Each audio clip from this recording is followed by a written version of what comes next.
Coming up on Mountain News this morning, people dealing with hearing loss across the nation now have a new option when seeking relief. And county clerks across the Commonwealth deal with the growing problem as midterm elections inch even closer. Dedicated to Eastern and Southern Kentucky, this is WYMT Mountain News this morning. All righty, it's 5:32 here on this Monday morning. I'm Dakota Makris. Good morning to you. Can't believe it's already Monday. Let's head over to meteorologist Cameron Aaron this morning. And Cameron, it's all calm outside.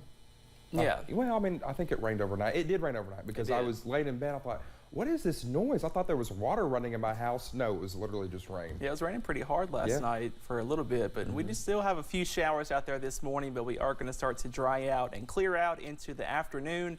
And then we are tracking a really big cool down tonight. Let's go over to UVA-wise. We are looking at a few raindrops on the camera lens this morning. Still got a few showers near the Kentucky-Virginia border. 48 right now in Wise under that cloudy sky, and most of us waking up in the upper 40s and lower 50s.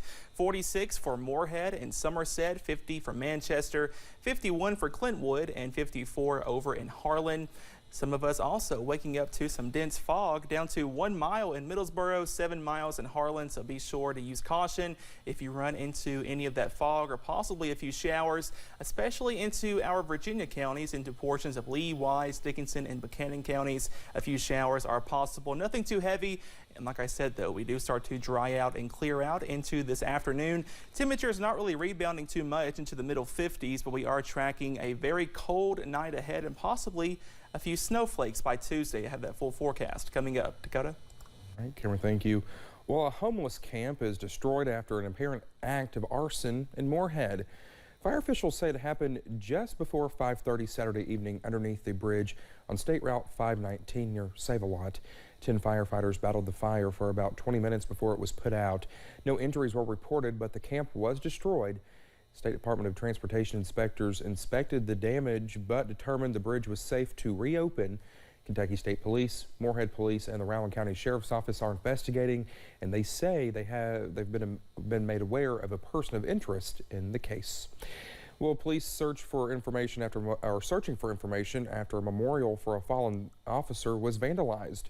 Officials with the Nelson County Sheriff's Office say sometime between last Sunday and Thursday, someone damaged the memorial for Officer Jason Ellis at exit 34 of the Bluegrass Parkway. Ellis was shot and killed at the same exit back in 2013.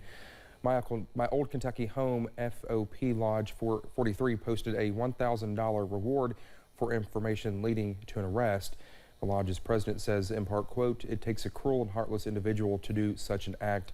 Offering a $1,000 reward was the least Lodge 43 could do to help find the suspects and bring them to justice," end quote.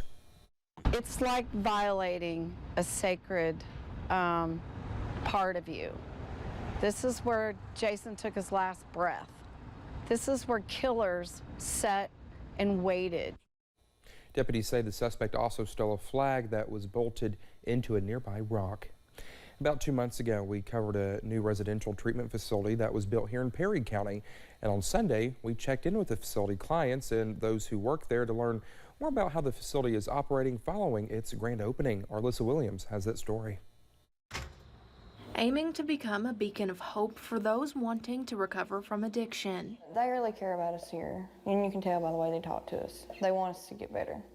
The Beacons of Hope Women's Residential Treatment Center opened its doors in August, but staff were met with a slow start. And it was kind of slow at first, but now we're getting them at a fast pace. We're up to 11.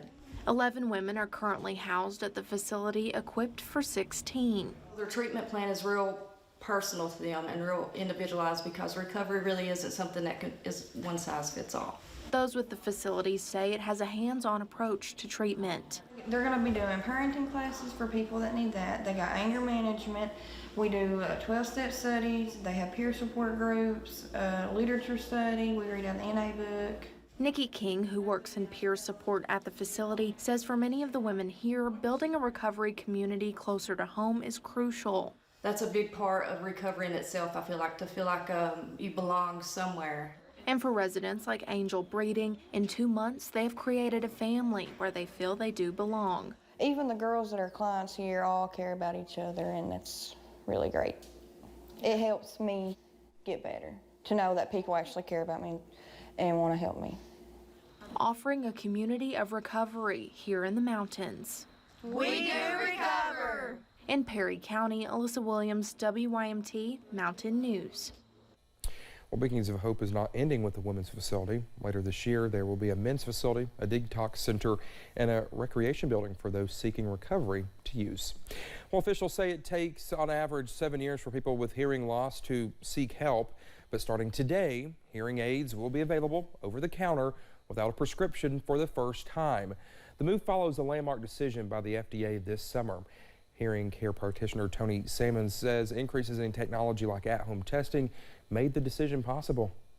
Hopefully, with over-the-counter options now, patients will be less concerned about maybe the stigma that's historically been associated with wearing hearing devices, and they'll do something sooner.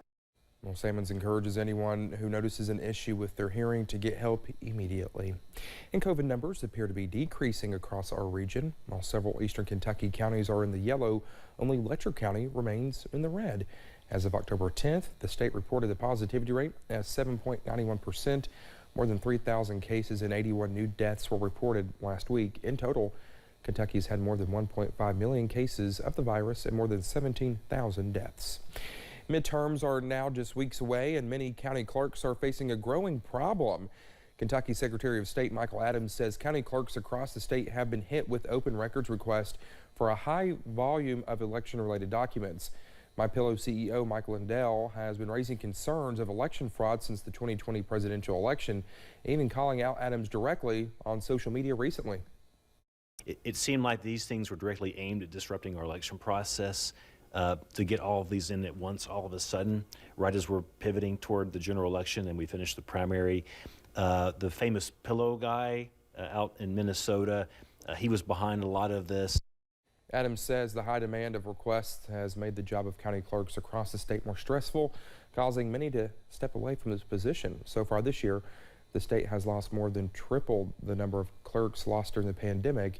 Still, Adams says the state is ready for Election Day. Well, the battle for Congress is the battle for Congress now. A CBS poll out shows Republicans are still favored to capture the House with an estimated 224-seat majority. Democrats had been narrowing the gap, but that momentum has stalled. CBS's Deborah Alfarone has the details. There's a lot in here that lowers the everyday cost for middle-class families. President Biden is trying to convince voters his big legislative win, the Inflation Reduction Act, will bring prices down. But a new CBS News Battleground Tracker poll shows 65% of registered voters believe the economy is getting worse. And 68% of registered voters say the Biden administration could be doing more.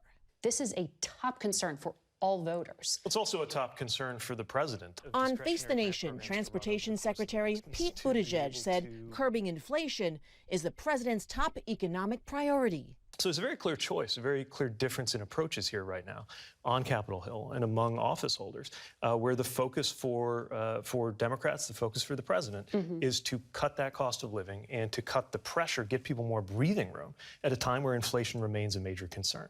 Another top concern for voters, gas prices. The new poll found 63% of people said prices are going up, compared to 16% in August. Republicans are pouncing on the price at the pump and blaming Democrats. They're talking, bragging as if gas prices are lower. Gas prices are about 60% higher today than when Joe Biden took office. The president has an action-packed week ahead of him on the campaign trail. He's heading to Pennsylvania, where he'll stump for Lieutenant Governor John Fetterman. At the White House, Deborah Alfarone, CBS News. Well, just ahead this morning, a popular toy company pays tribute to the Queen of Rock and Roll in a small but meaningful way. And record low temperatures are possible this week. We'll talk all about it coming up.